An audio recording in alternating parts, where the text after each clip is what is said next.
this lap.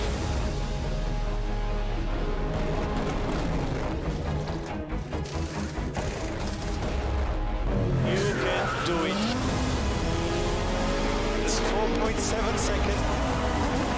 5.6 seconds. It's a one of a kind, only in the DTM. Yes, man, you did it. Thank you, guys.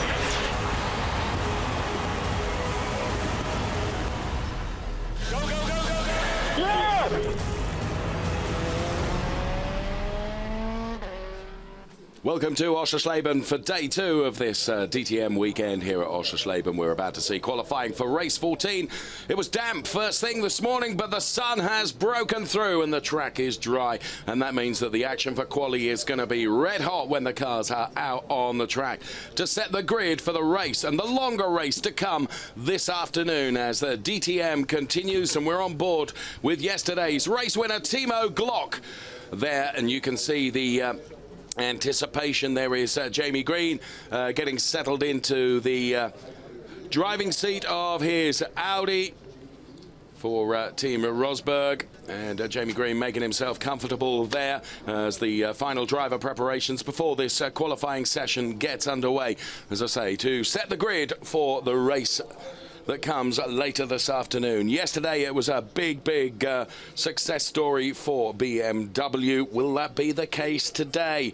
Well, you can rest assured that every single one of them will have worked hard overnight to extract everything they can from the data and improve the Audis and Mercedes going into the longer race today, which features the mandatory pit stop. And there is Pascal Wehrlein, the Mercedes driver, with the Guix livery adorned across the bonnet of that car number 94. Hello to you. You're very welcome to Oschersleben. Alongside me is David Addison as the sun begins to shine for what is going to be set to be a very exciting qualifying session ahead of the race this afternoon. Temperatures are going up. The track is almost bone dry now after a lot of overnight rain. We have a new championship leader in Pascal Wehrlein, who overcame problems, as you've been saying, yesterday to take over the championship lead. There is Antonio Felix da Costa. Yesterday, the issue for Wehrlein was eventually traced to a bit of tear-off visor, I was told, but in a closed car that seems a little harder. But it was a piece of something that had lodged itself at the front of Wehrlein's car, caused it to overheat, and that in turn caused the power steering to fail. So what we were hearing from Wehrlein as you look at the warm-up times this morning on a damper road was that he was struggling with the steering, and the effect of not having power steering, the team reckon, was the equivalent of having 2 kilograms attached to each wrist to try and fight the car through. Pascal has spent a bit of time with the team physio overnight, but there's nothing more major than that. But curious little issue. As we look at the results of the warm-up, BMW so strong yesterday.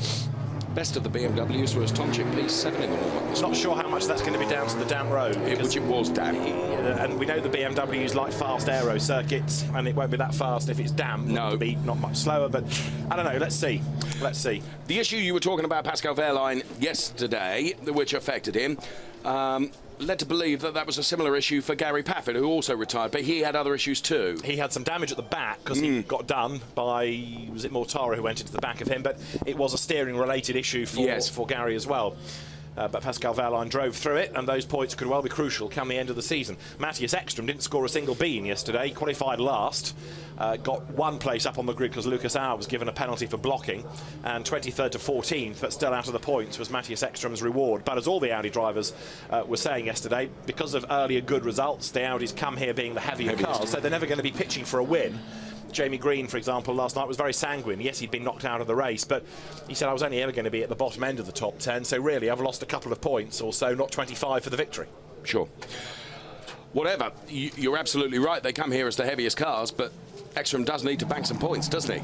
He does. He's on 1137.5 kilos. Wehrlein's on 1130, so there is some difference between them. And yesterday's winner, Timo Glock, on the minimum 1105, the same as yesterday's runner-up, Bruno Spengler.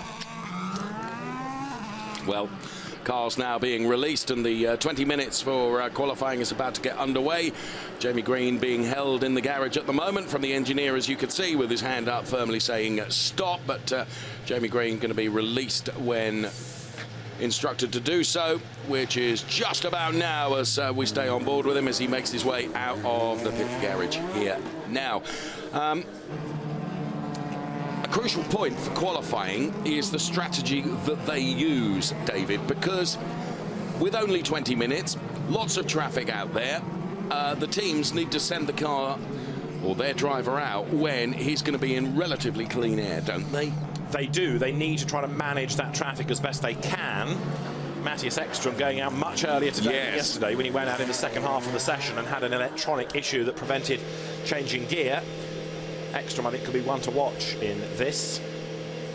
But they do have to be careful, you're quite right. And as Mike Rockenfeller, who is traditionally the first out for any session going, he's just gone across the timing line. You know, others are still making their way down the pit lane. So you go out first thinking I'll be in clear track space. Doesn't always work that way. No. The BMWs 1 and 2 yesterday. Timo Glock on track ahead of Bruno Spengler. It's always been a very kind circuit to BMW, Oschersleben, whether it's this M4 or the M3 with which Bruno Spengler won the championship. As a really sideways Timo Glock there boots it coming out of turn 2, the hotel curve. Now, does that just prove the point that offline, perhaps, there is still some dampness around from this morning? It does. It also suggests that tyres aren't up to temperature yet, but it also suggests that Timo is exploring what you can do with the grip levels. But is this going to be a factor? So much for the showers that were being forecast, because the weather's just got better and better and better as the morning has gone on.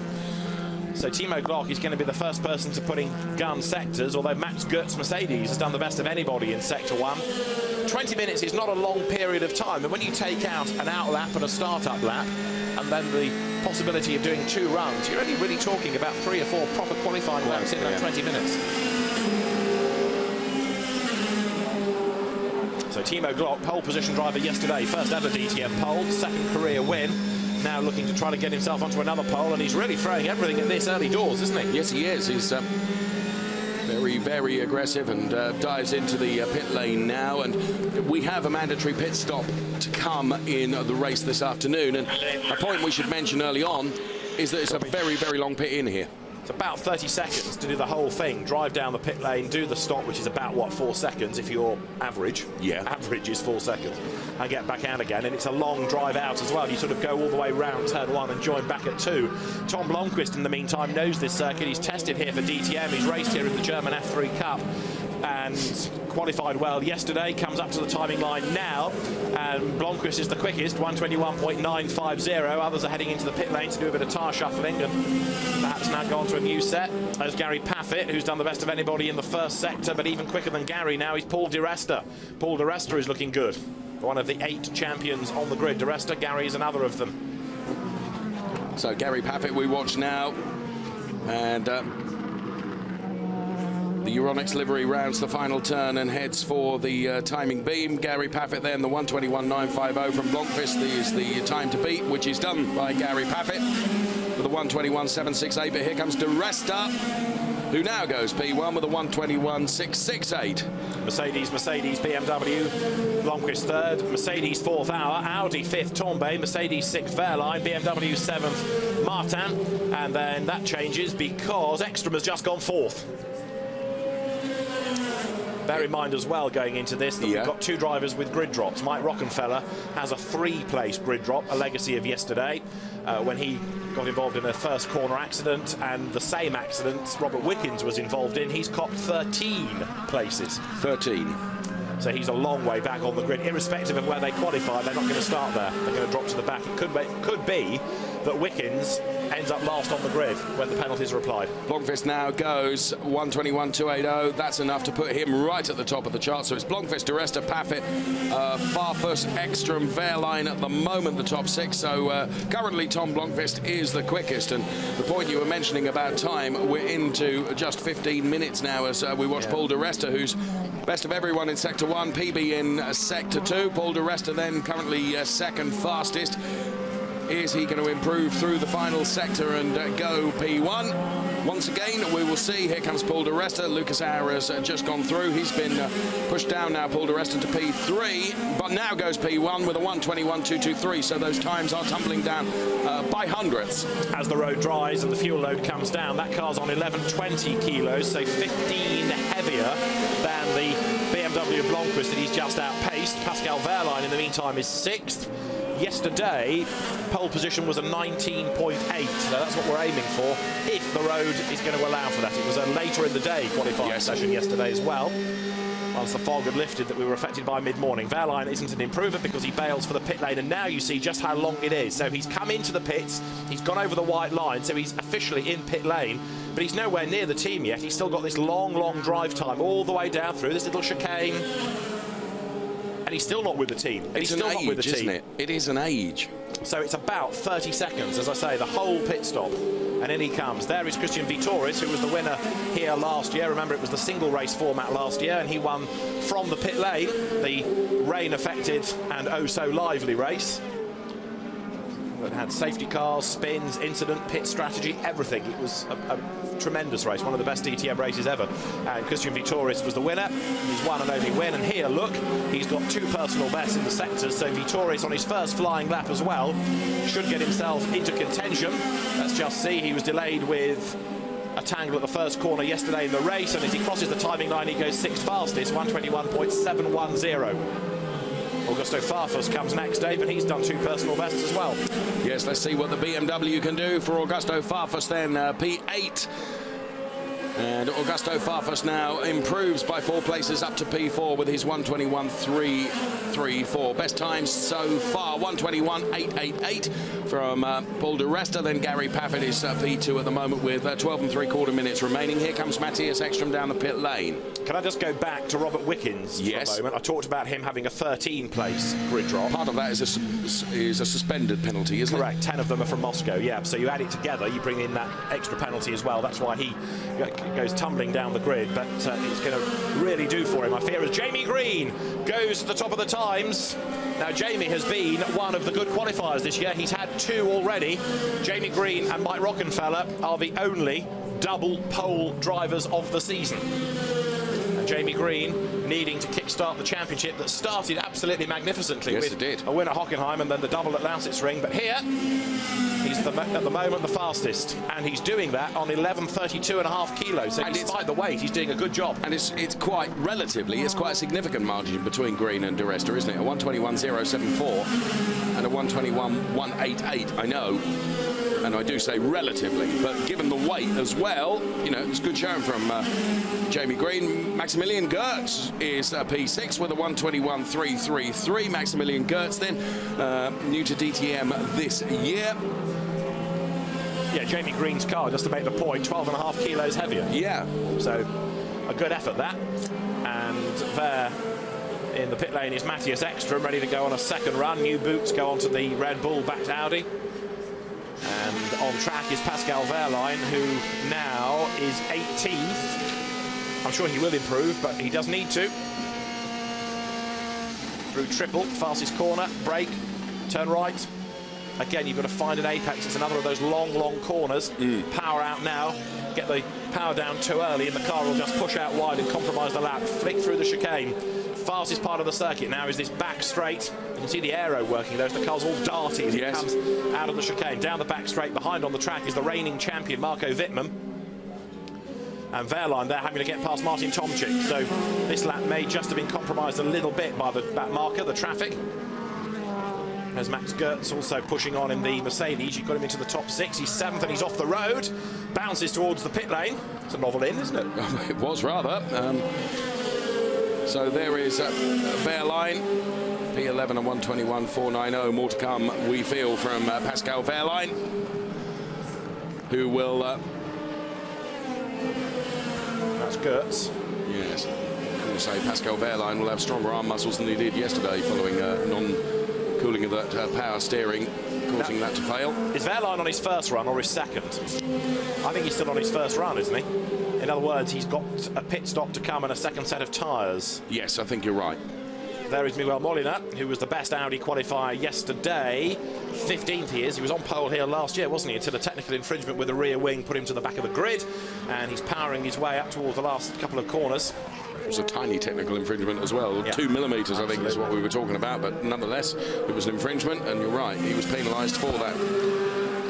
So Molina then heading towards the timing line. He was at P15. Well, he improves 1 place, a 1:21.553 for Molina. Green still topping the chart with a 1:21.074. Now here's Pascal Wehrlein, a PB in Sector 1. Not such a brilliant Sector 2. Current champion dives into this very, very long pit lane here at the Oschersleben circuit, 3.696 kilometers. And here is Eduardo Mortara, was P9. 1:21.350 for Eduardo Mortara, staying P9. Green still the quickest to 1:21.074, but being chased now by Pascal Wehrlein. This is yesterday's pole sitter and yesterday's winner, Timo Glock, who's weaving from side to side to try and get some temperature early on into these Hankooks with 8 minutes left in this qualifying session. And he's not yet done a lap time, I don't think, even though he's been out on track. It was a sort of installation lap and no more than that, because I can't find a time for Glock nor for Spengler, but we know they've been out because they were out on track right at the very start. So it's purely an installation lap. Here comes Wehrlein with an absolute best and a personal best. Is this going to be pole position for Wehrlein? Look, the road to himself, so this has been managed well by the team. The Mercedes HWA squad operates this car up towards the timing line and up towards pole position potentially comes Wehrlein. And he does it a 1:28.47. 1:28.47 for Pascal Wehrlein, provisional pole for him, the Mercedes driver. But the margin is very, very small, isn't it? Yeah, 0.227 of a second as Edo Mortara bails. He's for the pit lane this time around. Mortara is 10th fastest. This is Bruno Spengler then. PB in Sector 1, we're seeing from Bruno Spengler. Has he set a time? Not yet. No. So Spengler then. This should be good because he is low on weight. And it's on a BMW aero-friendly circuit. And we know that he went well yesterday. So even though he's doing just the one run, which is therefore going to look after tyre life, here he comes down towards the final corner. This should get Spengler into the mix. So Bruno Spengler heads towards the beam then. He breaks it now, and it's P14. Disappointing, that. Yeah, here's Timo Glock. What can Timo Glock do? P4 for Timo Glock, so like that does look more like it, doesn't it? So Martin Tomczyk then, he bails that lap and dives into the pit lane. So it's Wehrlein for Mercedes, Green for Audi, and then it is Tomczyk P3, Glock P4. We're on board with Matthias Ekström then. 22nd. Needing to dig deep. I'm confident that he will. Yes. Personal best in the first sector, but he's 3/10 down on the absolute best. So I think you could say this is a start-up lap from Matthias. He will go better, but the next one is the one to focus on, not this one. Well, of course, what he has got, he's got clean air ahead of him. There's only 4 cars out on the track, hasn't he? At the moment. But by the time he gets back round, life could be a bit busier. We'll see if anybody else is about to be released. Here he comes up towards the timing line. So that should be an improvement. It is 22nd to 17th to 21.429 for him. And here is Bruno Spengler. Now this lap for the Canadian, another of the champions on the grid. 2 personal bests, and his first sector down by a 10th. The second sector is a little bit off, but only by a 10th. So it's going to be a big improvement, I would predict, this for Spengler. Well, you were right. From 15 to P2. Box, Bruno, box, box. And he's told to come into the pits. The water on track 2 times and 2 times in the pit lane. Box, box for full pit stop. We are P2 at the moment. So he's been told to box, and they might just put another set of boots on that and have time to send him back out for one more lap, but it's going to be very, very tight. And Ekström's off the road. Matthias Ekström down at turn 6. He's off the road, and that's going to squander the lap completely. And the set of tyres will now be dirty. And so what that's going to mean is that they will have to bring him in. Off, I saw it. Change the tyres. How did he get there? 1, then we go for the next set for 2 laps. It's going to be tight, isn't it? Yeah, very. Very. He'll get one flying lap out of that, but he can't do anything on that set of tyres. Well, Matthias Ekström in qualifying yesterday. That's where it all went wrong for him. And with just 4 minutes and 15 seconds remaining, it's going wrong for him again today. Yeah, you're right. So in comes Matthias Ekström. with Wehrlein leading on a 1:28.47. Then it's Bruno Spengler P2, Jamie Green is P3, Tomczyk P4, Glock 5, De Resta P6. And here comes Matthias Ekstrom. The team have really got to work very, very hard now as Pascal Wehrlein is released for a final run. So you can see the team go to work. All okay, I release you via radio. The guys put the tires on, we have still 10 seconds. 10 seconds, we wait. And now you can So he was being held by team radio, as you could hear, to make sure he was released. But the track now is busy because everybody else is venturing back out for one last roll of the dice. Glock is in. Jamie Green, provisionally third, is going to go back out. So you can see the order on screen. Robert Wickens at the very bottom, plus his penalty. So it's not looking very encouraging for Robert Wickens today, is it? No. Who else is in strive? Timo Scheider's only 20th and should be going better. And Ekstrom will leave the pit lane 17th. Farfus 15th as well puzzles me a bit. I would have thought he should be going better than that. So it is Wehrlein, Spengler, Green at the moment as we look to some of those action shots from in the pit lane. Just saw a brief glimpse of the Tombe car. Where's he? P23. 23. Yeah, struggling Adrian Tombe, I'm afraid. And wasn't in a very cheery mood yesterday, pre-race, when he was interviewed at the circuit for the crowd. It was a very monosyllabic Tombe, even though he was doing it in English as a foreign language, even allowing for that. It was still a decidedly cool reception the interviewer got. Over the timing line goes Vitoris up to third fastest now. Jamie Green's losing out a little bit here, being pushed down the order. Martin Tomczyk fifth, interesting as well.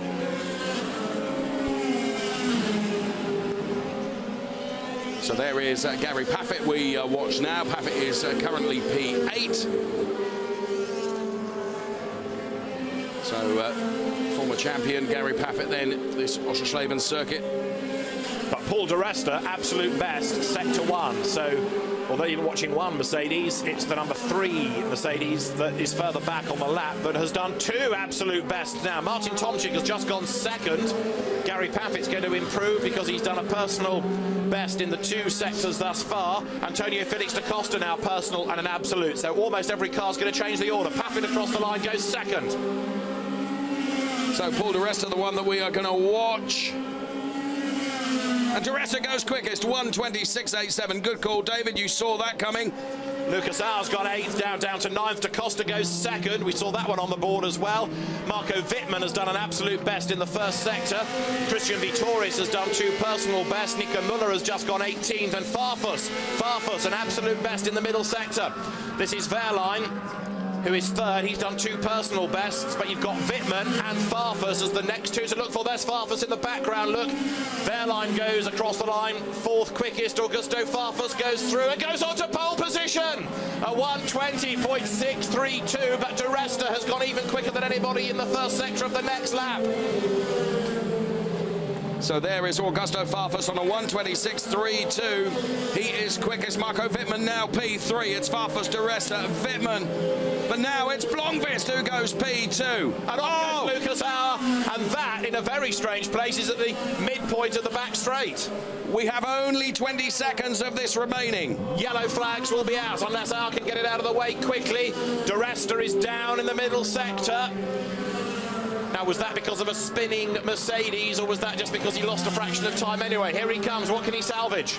Paul De Resta then as he approaches the timing beam now.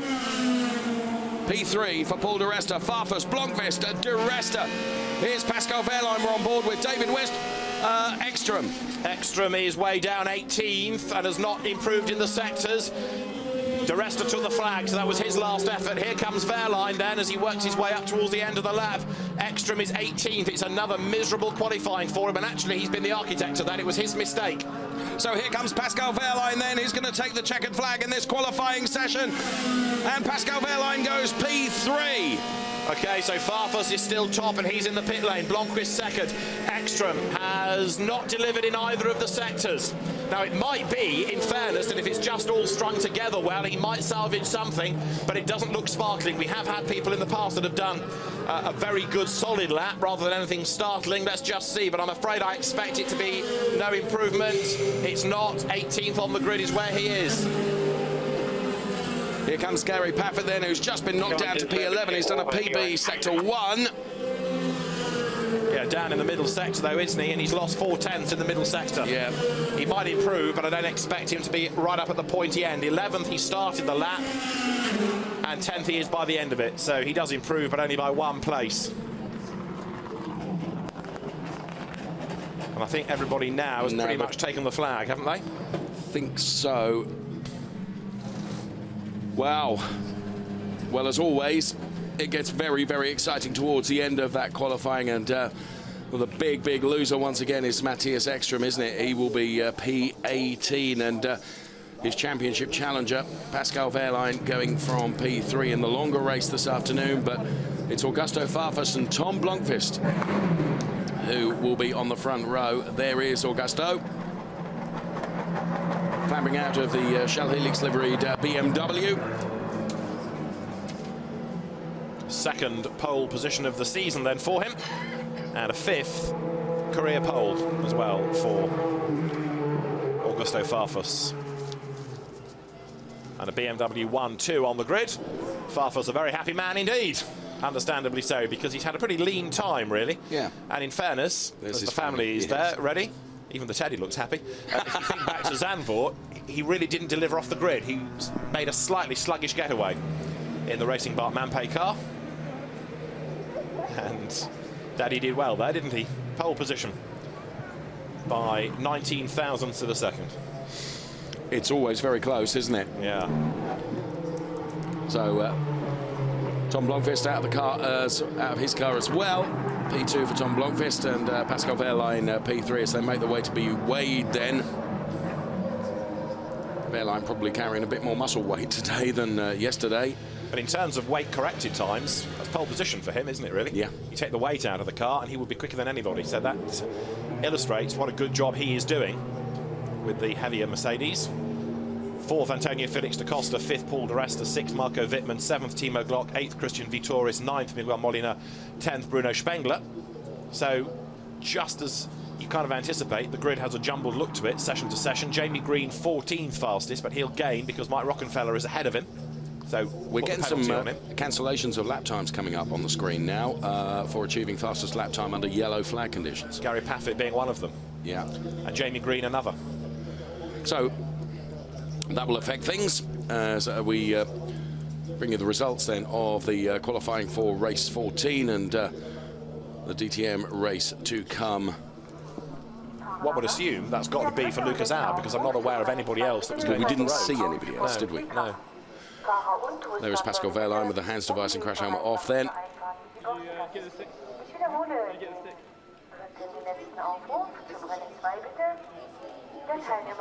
So Pascal Wehrlein 3rd on the grid, Matthias Ekström 18th. Unless Wehrlein gets in strife at the first corner and can keep out of trouble from then on in, he should be able to build on that and stretch the championship lead, shouldn't he? On that first lap. Yes. And then I ran again into that front washing out, but yeah, I lost a bit on the front in that. Antonio Felix da Costa not entirely happy, even though he's full fastest, suggesting that maybe the front was washing out a bit. All smiles for Augusto Farfus, though. Come here, Nick. And his little girl. You're lucky, you're happy. A very happy Farfus family for the moment. Can Augusto convert that into a victory? Well, we haven't got that long to wait to find out, have we? The race coming up this afternoon.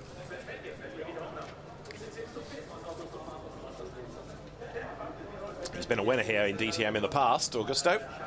And of course raced here successfully for BMW in the World Touring Car Championship as well, when that used to come to this region of Germany. And part of BMW's motorsport program, of course, he was leading the Spa 24 Hours until the car he was part of the driving force for had an engine problem, and the engine seized. It spun out when leading the race, but it was a mighty job that Augusto and his teammates had done. And so let's have a look at how they're going to line up for the 14th race of the season here at Oschersleben. The front row is going to be all BMW, Farfus and Blomqvist. We head towards the second row, which sees the Mercedes-Benz of Pascal Wehrlein and another BMW, that of Antonio Felix da Costa. Row 3 of the grid. It's all Paul di Resta, Marco Wittmann champions. Both Mercedes ahead of BMW there. Yesterday's Victor Timo Glock lines up with Christian Vittoris on the next row. They're ahead of the best of the Audis. Miguel Molina outpacing Bruno Spengler, a rather subdued 10th. I would agree with that. Gary Paffett, the best he could pull was P11, and Martin Tomczyk, P12 for him. Jamie Green, 13th in the end. Perhaps could have done better, but he is in a heavy car. Maxime Martin, a bit anonymous in mid-grid as well, 14th. Eduardo Mortara is P15 with Mike Rockenfeller's Audi P16. Lucas R had a spin. Matthias Ekstrom had an excursion. They're 17th and 18th. So work to do for Matthias Ekstrom. Maximilian Gertz, P19. Timo Scheider, P20. Then Nico Müller is ahead of Danny Juncadella. Audi ahead of Mercedes on row 11. And on the final row, we see Adrian Tombe and Robert Wickens. That's the grid for the race to come this afternoon. And Augusto Farfus and Tom Blomqvist on the front row as we take slow-mos then of the top 3 in quali. Pascal Wehrlein then in the Mercedes. Put it all together the best he could do with that weight-affected car, a 1:26.59, which gives him P3. Tom Blomqvist, who's been impressive this weekend in quali, will go from P2, a 1:26.51 for him, enough to put him on the front row of the grid. But the pole man in the Shell Helix livery is Augusto Farfus with a 1:26.32. That gives him pole position.